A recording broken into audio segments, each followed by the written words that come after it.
Welcome to the MiniMasters, and today I'm going to show you guys how to replace your door pressure switch. This guy right here. So let's jump into it. So your door pressure switches are located in the A pillar on the doors on either side, so passenger and your driver. So we're working on the driver's side door.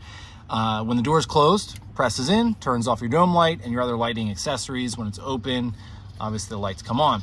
So pretty simple to remove. You get a deep 15 millimeter socket, put it over that guy,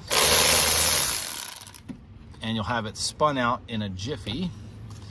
So you'll pull it out as much as you can because you want some working room.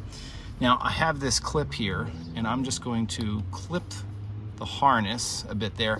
And the reason I'm doing that is when I disconnect this pressure switch, I don't want the harness to go sliding back into the A pillar where it's going to be really hard to get a hold of.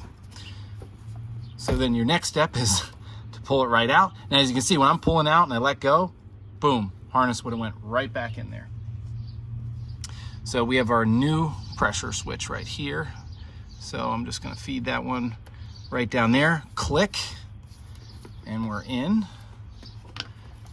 And then we're going to take it and get the thread started, reverse,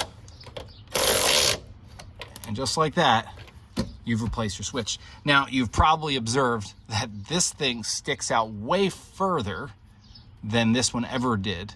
And from what I've researched, when you close your door that initial time, this jacketing around here, that will push in farther and it will stay in there, and that creates that contact. So let's close the door and see if it will crush it in. So I just closed the door, came back, and as you can see, it now is pushed further into the body of the switch housing, and it works just as it should. So pressing it in, dome light off, unpressing it, dome light comes on.